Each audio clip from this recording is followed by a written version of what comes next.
નમસ્કાર મિત્રો, સ્પેપ ચેનલમાં ખૂબ ખૂબ સ્વાગત છે. મિત્રો, રાજ્યની કૃષિ યુનિવર્સિટીઓમાં ભરતી મોકૂફ. આ તો મિત્રો આ ન્યૂઝ તમને મળી ગયા હશે. પણ મિત્રો બીજા કેટલાક પ્રશ્નો છે કે જેને અરજી કરી તેનું શું? શું આપણે ફરી અરજી કરવાની રહેશે? ફી પાછી મળશે કે નહીં? આ મિત્રો એક મોટો પ્રશ્ન છે, કારણ કે આની અંદર ઘણી બધી વધારે ફી હતી, એટલે કે બિન અનામતમાં ઘણી બધી ફી હતી. મિત્રો, અનામતનો લાભ કઈ રીતે મળશે? જે બિન અનામત આર્થિક ધોરણે પછાત છે, એટલે કે 10% અનામતનો જેને લાભ મેળવવો છે, તો આ અનામતનો તમે લાભ કઈ રીતે મેળવી શકશો? મિત્રો, આ વિડીયોમાં આપણે બધા જ પ્રશ્નોના જવાબ આપીશું, તો વિડીયો મિત્રો છેલ્લે સુધી જોજો.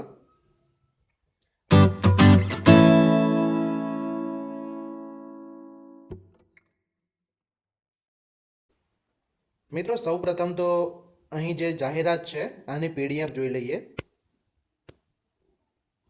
પીડીએફમાં મિત્રો જુનિયર ક્લાર્કની જે ભરતી છે એને મોકૂફ રાખવા માટેની અગત્યની જાહેરાત. આપણે બીજી ચર્ચા નથી કરતા, પણ જે મેઇન છે કે હાલ પૂરતી જુનિયર ક્લાર્કની ભરતી ઓનલાઈન અરજી કરવાની પ્રક્રિયા મોકૂફ રાખવામાં આવેલ છે. એટલે કે 10% જગ્યાઓ બિન અનામત વર્ગના આર્થિક રીતે નબળા વર્ગના ઉમેદવારો માટે રાખી તે અંગેની સુધારા જાહેરાત પ્રસિદ્ધ કરવામાં આવશે. એટલે કે મિત્રો જે હવે પછીની જાહેરાત છે એ આ વેબસાઇટ ઉપર પ્રસિદ્ધ કરવામાં આવશે. અને મિત્રો આ ચેનલ ઉપરથી પણ તમને અપડેટ મળતી રહેશે. તો મિત્રો ચેનલ સબસ્ક્રાઇબ ના કરી હોય તો સબસ્ક્રાઇબ કરી લેજો અને વિડીયો વધુમાં વધુ શેર કરજો. મિત્રો ત્યારબાદ અહીં લખેલું છે, જે ઉમેદવારોએ હાલની જાહેરાત સંદર્ભે ઓનલાઈન અરજી કરી ચૂકવણું કરેલ છે, એટલે કે ફી ભરેલ છે, તેવા ઉમેદવારોએ ફરીથી અરજી કરવાની રહેશે નહીં.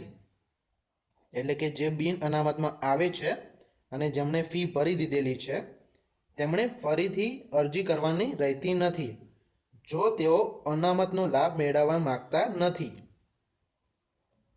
તેમજ બિન અનામત વર્ગના જે ઉમેદવારોએ અરજી કરી દીધેલી છે તેમને પણ ફરીથી અરજી કરવાની રહેતી નથી. મિત્રો બીજો ટોપિક છે કે પરંતુ જો તેઓ 10% જગ્યા મુજબ આર્થિક અનામતનો લાભ મેળવવા પાત્ર થતા હોય તેવા ઉમેદવારોએ જરૂરી પ્રમાણપત્રો રજૂ કરવાના રહેશે. એટલે કે જ્યારે પ્રમાણપત્રો નીકાળીને તમે રજૂ કરશો ત્યારે 10% જગ્યા મુજબ તમને એની જે એક્સ્ટ્રા જગ્યાઓ છે આ જગ્યાઓમાં તમારી ભરતી થશે. હવે મિત્રો અહીં છે કે જેની અરજી કરવા ઈચ્છુક ઉમેદવારો તેમજ સર્વે સંબંધિત નોંધ લેવી.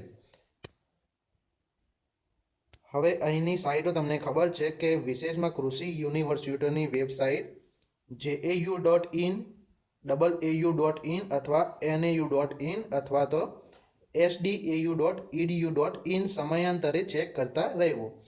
આ ચેનલ મારફતે તમને અપડેટ મળી જશે મિત્રો.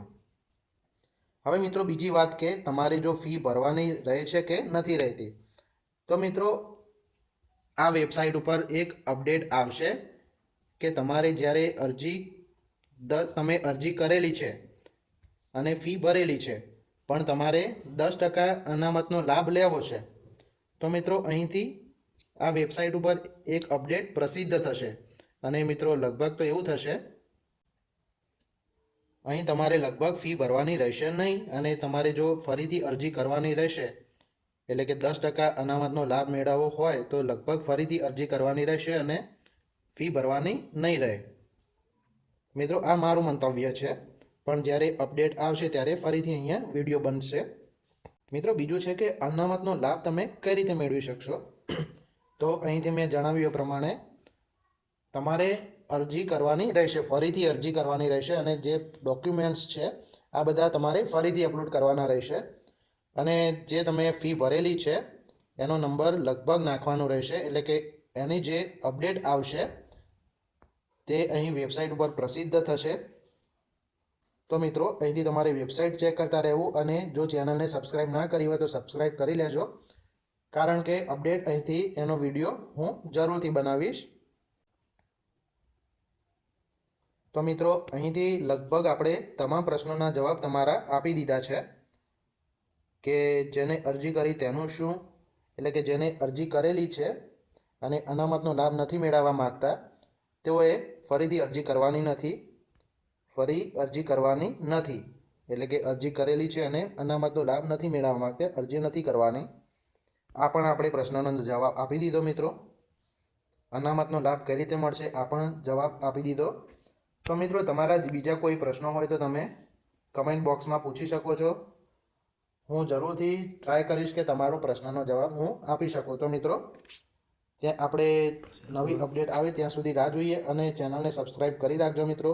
તો ત્યાં સુધી આપણે રજા લઈએ. Thank you.